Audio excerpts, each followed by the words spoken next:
नमस्कार. आज आपण झोपेबद्दलचं एकदम नवीन आणि आश्चर्यकारक विज्ञान समजून घेणार आहोत. आणि हे सगळे येते थेट जगप्रसिद्ध तज्ज्ञ मॅथ्यू वॉकर यांच्याकडून. चला सुरुवातच करूया एका आकड्याने जो तुम्हाला खरंच विचार करायला लावेल. हा आकडा आहे 57%. आणि हा आकडा एका मोठ्या आरोग्य धोक्याकडे इशारा करतोय. हा धोका येतो एका अशा सवयीमुळे जी आपल्यापैकी अनेक जण रोज करतात. आणि गंमत म्हणजे ही सवय धोकादायक आहे हे आपल्या लक्षातही येत नाही. आता ही सवय म्हणजे तुम्ही किती तास झोपता याबद्दल नाहीये. नाही, तर तुम्ही कधी झोपता याबद्दल आहे. तर बघा, UK बायोबँकने एक प्रचंड मोठा अभ्यास केला आणि त्यातून एक धक्कादायक सत्य समोर आलं. झोपेतील अनियमितता म्हणजे काय, तर रोज वेगवेगळ्या वेळी झोपणं आणि उठणं यामुळे कार्डिओबोलिक रोगांचा धोका तब्बल 57% वाढतो. आणि अकाली मृत्यूचा धोका तोही 49%. विचार करा, मृत्यू आणि गंभीर आजारांमागचं हे एक किती मोठं कारण आहे जे अनेकदा दुर्लक्षित राहतं. आता यावर उपाय म्हणून बरेच लोक काय करतात, तर मॅग्नेशियमसारखी सप्लिमेंट्स घेतात. पण विज्ञान सांगतं की मॅग्नेशियमचे बहुतेक प्रकार आपल्या रक्तातील अडथळा पार करून मेंदूपर्यंत पोचतच नाहीत. म्हणजे झोपेवर त्याचा फारसा परिणाम होत नाही. आणि म्हणूनच हे आपल्याला झोपेच्या कर्जाबद्दल आणि तिच्या तयारीबद्दलच्या एका अगदी नव्या, क्रांतिकारक विचारपद्धतीकडे घेऊन जातं. म्हणजे बघा, आपली जुनी कल्पना काय होती की आठवडाभर कमी झोप झाली तर वीकेंडला जास्त झोपून ते झोपेचं कर्ज फेडून टाकायचं. पण आता एक नवीन कल्पना समोर आली आहे, स्लीप बँकिंग, आणि ती जास्त प्रभावी ठरतीये. स्लीप बँकिंग म्हणजे काय, तर समजा तुम्हाला माहितीये की पुढच्या आठवड्यात कामामुळे किंवा प्रवासामुळे तुमची झोप कमी होणार आहे. तर त्याच्या आधीच्याच आठवड्यात थोडी जास्त झोप घेऊन एक प्रकारचं सेफ्टी नेट तयार करणं. एका अभ्यासात हे सिद्ध झालंय.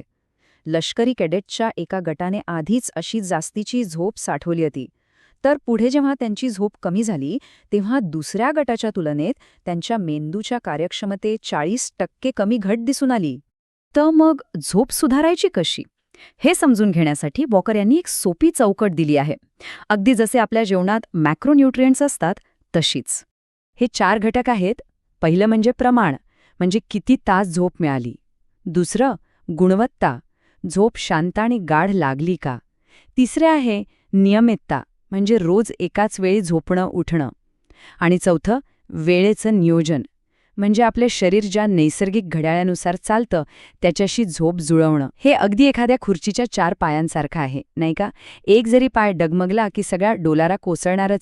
अनेक वर्ष आपलं लक्ष फक्त झोपेच्या प्रमाणावर होतं, म्हणजे किती तास झोपलो यावर. पण अलीकडच्या माहितीने एक खूप महत्त्वाचा प्रश्न समोर आणलाय. जेव्हा या दोन्ही गोष्टींची म्हणजे प्रमाण आणि नियमितता यांची आकडेवारीमध्ये थेट तुलना केली गेली तेव्हा जे परिणाम समोर आले ते खरंच आश्चर्यकारक होते. हे आकडे बघा किती अविश्वसनीय आहेत. जे लोक रोज नियमितपणे एकाच वेळी झोपतात आणि उठतात त्यांच्यामध्ये सर्व कारणांमुळे होणाऱ्या मृत्यूचा धोका 49% कमी होतो. कर्करोगामुळे होणाऱ्या मृत्यूचा धोका 39% कमी होतो आणि कार्डिओवॉलिक रोगांचा धोका तर तब्बल 57% कमी होतो. तर मग सगळ्यात महत्त्वाचा मुद्दा, हे सगळं विज्ञान समजून घेतल्यानंतर ते प्रत्यक्षात आणण्यासाठी आज रात्रीपासून लगेच काय करता येईल. पहिली आणि अत्यंत महत्त्वाची टिप, डिजिटल डिटॉक्स.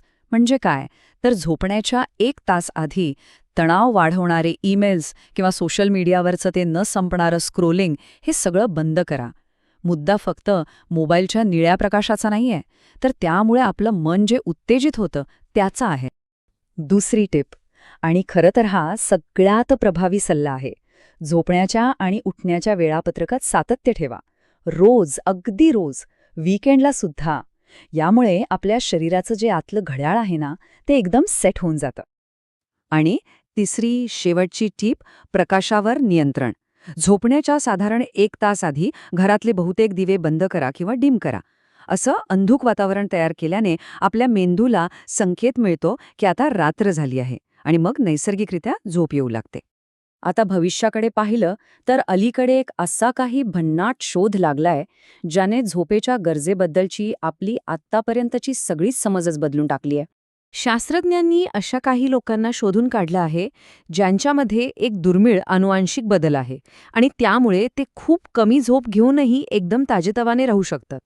हे लोक रात्री फक्त 6.25 तास झोप घेऊनही त्यांच्या मेंदूवर किंवा शरीरावर कोणताही वाईट परिणाम न होता अगदी व्यवस्थित आयुष्य जगू शकतात. आता हे ऐकून लगेच आशावादी व्हायची गरज नाही. एक गंमत म्हणजे हे जीन असण्याची शक्यता वीज अंगावर पडण्यापेक्षा थोडी जास्त आहे, पण तरीही ती इतकी कमी, इतकी दुर्मिळ आहे की विचारायची सोय नाही. या शोधातून एक गोष्ट सिद्ध होते. निसर्गाने किंवा उत्क्रांतीने 8 तासांच्या झोपेचं जे पुनरुज्जीवन करणारं कार्य आहे त्याला फक्त 6 तासांमध्ये बसवण्याचा, जणू काही झिप फाईल करण्याचा मार्ग शोधून काढला आहे. आणि यामुळेच एक खूप मोठा आणि गहन प्रश्न उभा राहतो. भविष्यात जर विज्ञानाने आपल्याला सगळ्यांनाच कमी झोपून चालण्याची शक्ती दिली, तर आपण खरंच तसं करावं का? याचा आपल्या आरोग्यावर आणि आयुष्यावर काय परिणाम